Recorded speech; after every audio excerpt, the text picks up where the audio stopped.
Alors, bonjour tout le monde. Mohamed Nessar et moi espérons que vous allez bien et on est ravi de vous présenter un exposé sur l'évolution des cartes graphiques. Donc, voilà les objectifs de notre exposé. Donc, arriver à connaître mieux le rôle fondamental des cartes graphiques sur le fonctionnement des ordinateurs, avoir une idée sur le rôle de chaque composant d'une carte graphique et découvrir les étapes principales de l'évolution des cartes graphiques. Donc voilà le plan de notre exposé. Donc premièrement, on va parler sur le rôle de la carte graphique. Deuxièmement, sur le principe de fonctionnement des cartes graphiques. Et à la fin, on va parler sur l'histoire de l'évolution des cartes graphiques. Donc dans la première partie, on va parler sur la définition, le rôle et les composants d'une carte graphique.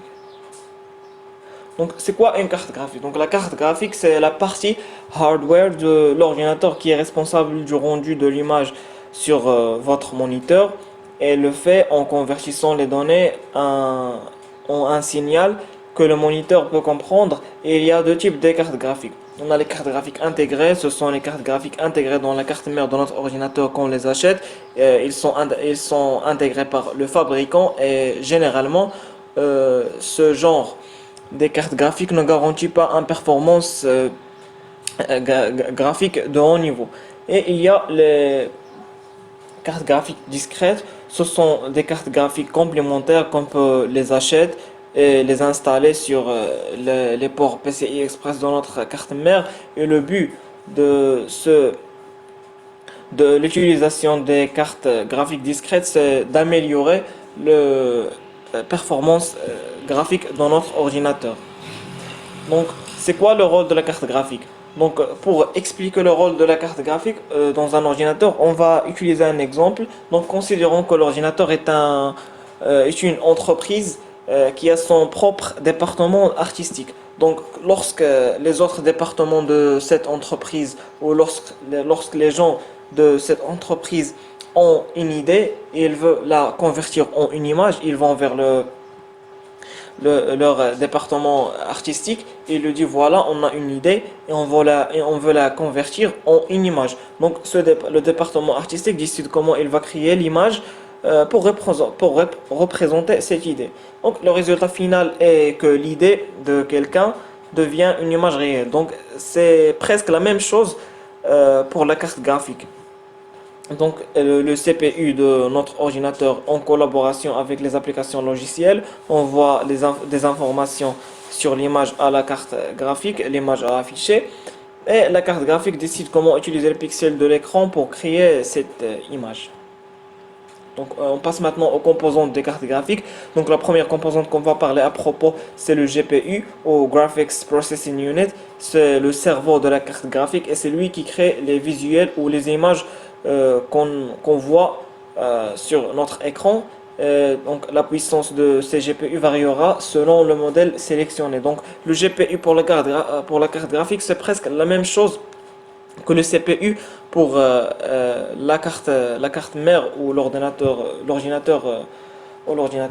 Oui. Donc on passe maintenant la deuxième composante, c'est la VRAM ou la Video Random Access Memory. Donc c'est dans cette RAM ou dans cette VRAM, on trouve les images qui sont créées par le GPU, mais n'est pas c'est pas attend leur temps pour être affiché. Donc le GPU travaille d'une manière très vite, donc il va pas créer une image et il va attendre jusqu'à la demande de l'image suivante, il va le créer. Donc il crée plusieurs images, donc et les images sont stockées dans la VRAM, il attend leur rôle pour être affiché. Donc, et contrairement à la DRAM utilisée dans la mémoire centrale de l'ordinateur, la VRAM dispose de canaux de transfert qui permet la lecture et l'écriture en un seul cycle. Donc, on passe maintenant au RAM DAC ou le Random Access Memory Digital to Analog Converter. Donc, d'après son nom, on peut comprendre que le rôle du RAM DAC, c'est de convertir les données numériques stockées dans la VRAM ou la Video Random Access Memory et les convertir en données analogiques que le moniteur de notre ordinateur peut comprendre. Donc on passe maintenant à la BIOS. Donc pour la BIOS de la carte graphique, a le même rôle que la BIOS qu'on trouve dans la carte mère. Donc elle contient les paramètres de base de la carte graphique. Cinquièmement, on a le système de refroidissement qui permet de refroidir le GPU et les connecteurs qui servent à connecter la carte graphique avec la carte mère. On passe maintenant au principe de fonctionnement des cartes graphiques. Donc, comme le GPU crée des images, il a besoin d'un endroit pour contenir les informations et les photos terminées. Donc, il utilise la VRAM de la carte à cet effet, stockant des données sur chaque pixel, sa couleur et son emplacement. Donc, les données, les informations que, que le GPU crée pour afficher l'image, pour créer l'image, euh, ce sont les couleurs de chaque pixel. Donc, il donne une couleur à chaque pixel pour créer une image. Donc, une partie de la VRAM peut également servir de tampon de trame, ce qui signifie qu'elle contient des images terminées jusqu'à ce qu'il soit le temps pour les afficher. En règle générale, la VRAM fonctionne à des vitesses très élevées et à double port, ce qui signifie que le système peut y lire et y écrire en même temps. Donc, la RAM se connecte directement au convertisseur numérique analogique appelé DAC ou le RAM DAC qu'on a déjà parlé à propos. Ce convertisseur également appelé RAM DAC traduit l'image en signal analogique que le moniteur peut utiliser. Donc, après que toutes ces étapes sont effectuées, on peut voir une image sur notre moniteur. Donc, certaines cartes graphiques ont plusieurs RAM DAC, ce qui peut améliorer les performances et prendre en charge plusieurs moniteurs. Vous pouvez en savoir plus ce processus de fonctionnement de l'enregistrement analogique numérique. Le RAM DAC envoie l'image finale au moniteur via un câble. Passons maintenant à la dernière partie de ce travail concernant l'évolution des cartes graphiques. Bon, comme vous le savez tous, le matériel informatique est en constante évolution, avec les composants devenant plus petits et plus puissants. Et parmi ces composants, on a les cartes graphiques. Ces dernières ont beaucoup changé au cours des 30 dernières années, au niveau de performance. Passons de l'affichage de lignes de caractères au rendu de scènes photoréalistes en temps réel, sans oublier l'apparence et la conception des cartes graphiques qui ont également connu des changements radicaux, et les fabricants mettant à niveau les composants PCB et expérimentant des systèmes de refroidissement. Le marché des GPU, comme son homologue des autres marchés, plusieurs entreprises ont tenté de le percer, mais il a toujours été dominé par Nvidia et AMD, ATI auparavant. Vous trouverez ci-dessous un aperçu de l'évolution des cartes graphiques au cours des 3 dernières décennies. Premièrement, l'adapteur d'affichage monochrome introduit par IBM en 1981. Bien qu'il ne s'agisse pas techniquement d'une carte graphique, l'adapteur d'affichage monochrome a été l'un des premiers adapteurs d'affichage produits. Il a pu afficher 80 colonnes et 25 lignes de texte. La carte graphique ISPX 275 VGCMP, introduite par Intel en 1983. La carte multimode du contrôleur graphique vidéo ISPX 275 d'Intel a pu afficher 8 couleurs à une résolution de 256 par 256. La carte VGA Wonder, introduite par ATI en 1988. ATI s'est fait un nom sur le marché mondial des processeurs graphiques avec des produits comme le VGA Wonder. La carte comportait une prise en charge des couleurs 16 bits et un rendu de. La carte Voodoo 1, introduite par 3DFX en 1996. Le 3DFX Voodoo 1 a marqué le début de l'ère du jeu 3D, arborant un processeur 3D avec 4 mégaoctets de RAM et une horloge centrale de 50 MHz.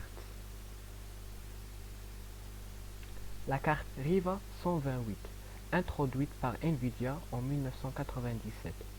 La carte graphique Riva 128 de Nvidia a permis à l'entreprise de s'implémenter sur le marché des cartes graphiques 3D et a concurrencé la Voodoo 1. La carte graphique Voodoo 2, introduite par 3DFX en 1998. Le Voodoo 2 était une carte de pointe qui combinait 3 puces pour offrir les meilleures performances graphiques 3D de l'époque. La carte graphique GeForce 256 DDR, introduite par Nvidia en 1999.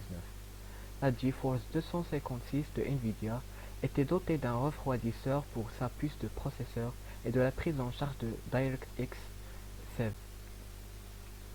La carte graphique Radeon 9700, introduite par ATI en 2002. La carte graphique Radeon 9700 d'ATI incluait la prise en charge de Direct3D 9.0 et OpenGL 2.0, offrant des performances haut de gamme sur un processus de fabrication de 150 nanomètres. La carte graphique GeForce 8800 GTX, introduite par Nvidia en 2006. Cette carte graphique était puissante pour l'époque, consommant de grandes quantités d'énergie et exécutant facilement les jeux les plus exigeants pendant plusieurs années. La carte graphique Radeon HD 5970, introduite par ATI en 2009. Cette carte graphique était l'un des derniers produits créés par ATI avant son acquisition par AMD, offrant une configuration double GPU avec des performances sans précédent. La carte GeForce GTX 295, introduite par Nvidia en 2009. La série GeForce 200 de Nvidia a marqué le premier GPU créé par la société sur le processus de fabrication de 40 nanomètres, et ses performances étaient bien supérieures à celles de la série GeForce 100. La tendance à arborer les personnages rendus sur les refroidisseurs de cartes graphiques a commencé à diminuer à mesure que de nouvelles cartes graphiques étaient publiées. La carte graphique Radeon HD 7970, introduite par AMD en 2012. Cette carte graphique était une carte puissante basée sur le processus de fabrication de 28 nanomètres, l'architecture Graphics Core Next de la société. La carte graphique GeForce GTX 680, introduite par Nvidia en 2012. La série GeForce 600 a été construite sur l'architecture Kepler de Nvidia et un processus de fabrication de 28 nanomètres, qui a persisté pendant 2 générations de GPU ultérieures.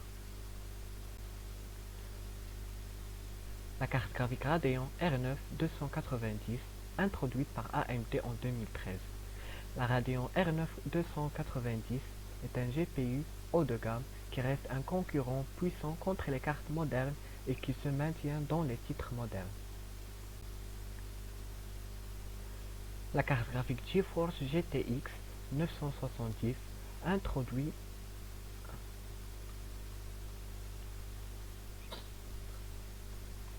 La carte graphique GeForce GTX 970, introduite par Nvidia en 2014. La carte graphique GeForce GTX 970 Maxwell de Nvidia s'est révélée extrêmement populaire parmi les joueurs en tant que solution GPU 1080p de haute valeur. La carte graphique Radeon RX 480, introduite par AMD en 2016. La Radeon RX 480, basée sur Polaris, est basée sur un processus de fabrication de 14 nanomètres et s'adresse aux joueurs de milieu de gamme à la recherche de performances de grande valeur. La carte graphique GeForce GTX 1080, introduite par Nvidia en 2016. Nvidia a utilisé un processus de fabrication de 16 nanomètres pour construire son architecture Pascal, qui alimente la série GeForce GTX 10. Le produit phare de la société, le GeForce GTX 1080, offre un impressionnant 8 Go de GDDR5 X VRAM et peut rivaliser avec les systèmes SLI ou Crossfire en tant que solution autonome pour les jeux 4K. Avant de terminer, on vous présente les références utilisées pour compléter ce travail. Et finalement, merci pour votre attention.